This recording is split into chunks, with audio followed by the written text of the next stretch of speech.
Okay, so hopefully you watched the 5x5 test and maybe got a chance to go shoot it so you know what your own score is.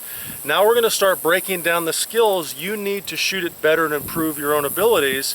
And the first thing we're going to focus on is how to grip the handgun properly.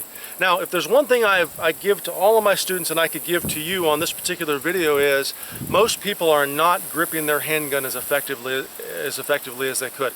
I mean, the bottom line is literally if I could say, hey, do one thing to become a better shooter with most people that are out there shooting handguns, it's learning how to grip the handgun, and gripping the handgun properly will allow us to control that recoil. So let me go ahead and unload my gun here, show you an unloaded gun, demonstrate with an unloaded gun.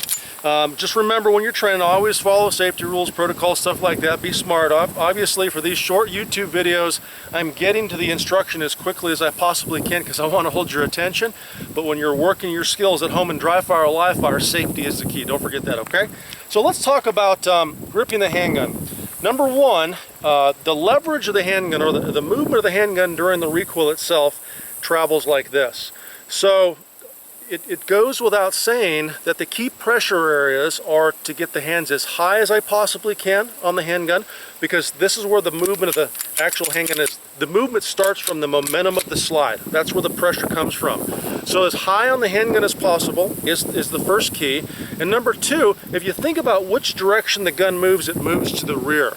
So when I'm controlling the recoil, it's incredibly important that not only do I get high on the back strap of the gun itself, but I put pressure on the back of the gun. Now some of you are probably trying to control recoil with friction on the grip handles, which is perfectly fine. It's one of your pieces of that puzzle, but the real key detail here is to get pressure on the back of the gun, and I'm going to show you exactly how to do that. So with my strong hand, I'm going to drive that strong hand up high in the back strap. Now I want you to pay attention to a key point here.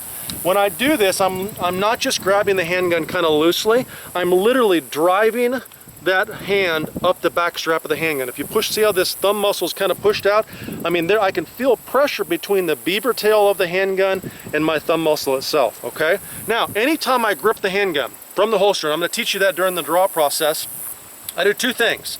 Number one, I index the trigger finger in a specific spot along the slide of the gun. This allows me to very quickly shoot with it. I can actually strike with it. I can defend the handgun, and my trigger finger is never going to get bumped inside the trigger guard. Now, if you carry appendix like I do, or any position, reholstering is the significant risk point for you if you have an accident. So if the finger's up there, just imagine it can never be bumped inside the trigger guard. So that's a key placement for my trigger finger. Number two, even though I have a thumb safety on this 1911, my thumb is always going to start out flagged when I'm building my grip. And the key reason for that is, if I let the thumb come down, notice how that thumb muscle starts to tighten up. So any amount of movement down with my thumb tightens that muscle up, and it actually reduces my ability to get my left hand along the rear quarter panel of the grip itself. And remember, I said you got to get your hands high on the handgun, and we got to put pressure against the back of the handgun. So my strong hand is nice and high, and you know my strong hand, the right side of my strong hand is obviously against the back of the gun. Flagging the thumb allows me to take my second hand, my support hand, and get my palm involved. And if you look at that, if I took the strong hand off the gun, notice how my palm is involved. I mean, it's literally pressuring on the rear left quarter panel of the handgun itself. That's where my grip itself looks like, okay?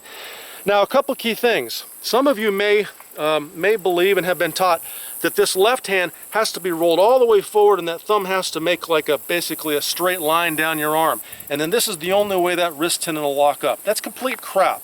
You can lock your wrist tendon at any angle. And the key is, if I take my left hand and I roll it too far forward, what that does, that pulls the palm of my hand away from the back of the grip. And remember, two key pressure points, high on the handgun and on the back of the handgun itself. Now, something to describe the pressure that you're using on the back of the handgun. It's best described like my buddy Eric Lund at one point told me. He said, Mike, it's like you're crushing a walnut between the palms of your hands. So when you're extending that handgun, your palms are naturally going to come together at full extension. But when you do that, you should have some sort of mental process where you're thinking, crush the walnut. Like you took two walnuts, during the holidays and said, I'm going to put two walnuts between my hands. Probably the only way most of us could break those shells without a nutcracker would be to put them between the palms of our hands. So that's a great way of thinking about pressuring the back of the gun, okay? So we talked about strong hand, being nice and high on the gun. Now to build my support hand grip, I'm going to use a little technique I call the Judy chop. Now it's not like a ninja chop or karate chop. It's a Judy chop. You can Google that and figure out why I say that. It's a funny little video on the internet. So my key here is, if you can imagine, and I'll give you a better visual here, if on my finger, this were the right index point on my trigger guard, for example, if I could simply put this index point in the right spot on the corner of the trigger guard, literally if you see that corner right there, then I know my hand is going to roll into place. And now notice how my strong and my support hand fit together like pieces of a puzzle. This is a key in your grip. There are no gaps, there are no spaces. My strong hand is high and on the back of the gun, and my support hand is nice and high, and I've got my palm pressure on the back of the gun. Now notice my thumbs, if I'm in the proper position, are somewhere right along where that slide frame line is, okay? Now, let's talk about pressure. When I'm shooting, I'm gripping the gun almost as hard as I can without shaking. Some of you that shoot bullseye or shoot slow fire or group shoot, that may be foreign to you, but understand, if you want to shoot fast and accurately and have a good score on this particular test and use it, for that defensive context, you've got to grip the gun hard. A good buddy Rob Latham, top shooter in the world, says grip it until you can literally squeeze the oil out of the gun. I know we probably can't get oil out of it, but that's a key point. So I'm gripping hard and harder. With my strong hand, I'm gripping hard. With my support hand, I'm gripping harder. The only exception is if I grip too hard with my strong hand and my trigger finger stops its motion, I need to relax that a little bit, okay? So those gripping hands are like, a vise on a bench, for example. If I've got the vise locked down on a piece of metal or a piece of wood, like a vise on the bench, the second thing I have to do is mount the vise securely. And that is locking up my tendons in my wrist and my elbow. Now the wrist, if you're gripping the handgun hard, should occur naturally. When you grip something, your wrist tendon's automatically locked up. You're built like that. But when I actually extend the gun, if I don't lock my elbow tendons up, the gun will flip like this each and every time. Okay, and if you see people on the internet going boom, boom, that's why that's happening, because they're relaxing this elbow. So I need to have some strength in my arms. Lastly, and not least, when I do this, I want to have my nose over my toes. So it's like I'm gripping the ground with my feet, okay? My knees are slightly bent. We're talking about stability and mobility. And when I extend the arms, notice how the elbows aren't flared up and they're not flared down. They're in a natural position to put my palms, once again, in the back of the gun itself to increase that pressure, okay? So what I'm going to do now is I'm going to show you the live fire drill that we're going to use to build the grip and test it. And I'll describe what we're doing while we're doing that drill. Give me 1 second and I'll show you that drill. Okay, so I've got my eyes, my ears on, I've got my firearm loaded. Let me show you the drill. And this drill is basically called extend, prep, and press, and we're going to work a certain skill set. Now I have 2 magazines on me, but when you do the drill, I want you to have 3 magazines for a specific purpose. So what I'm going to do to work on building my grip is I'm going to start at a key position each and every time. Remember, when you do this drill, you're going to start at the same position, and it's from an unbuilt grip. So basically what I'm going to start from is that Judy chop position. Now, the reason I'm starting here is we're working the second half of the draw process. And don't worry, I'll show you the draw process. You'll get this whole system once you see all the videos. So I'm starting from that Judy chop position. Of course, that mark on my finger should be right on that same spot on the trigger guard. If you learn where your spot is, once you learn that index point, it's a key to repeat it, okay? So I'm going to start from a compressed position. My trigger finger is indexed along the slide itself. My strong hand thumb is flagged. And what I'm going to do is I'm going to practice building the grip and testing it. So when I say build the grip, I'm just going to build the grip like I've taught you. Test it means I'm going to fire a round, okay? Now for the first magazine, I'm going to fire 1 round at a time.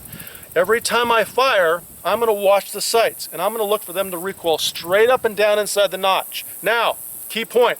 If your sights are moving up in an arc to the left, or up in an arc to the right, or up and dipping under the sight line, then you've got something wrong with the pressure on the handgun. If they're going to the left, increase pressure with your left hand. If they're going to the right, think about increasing pressure with your right hand.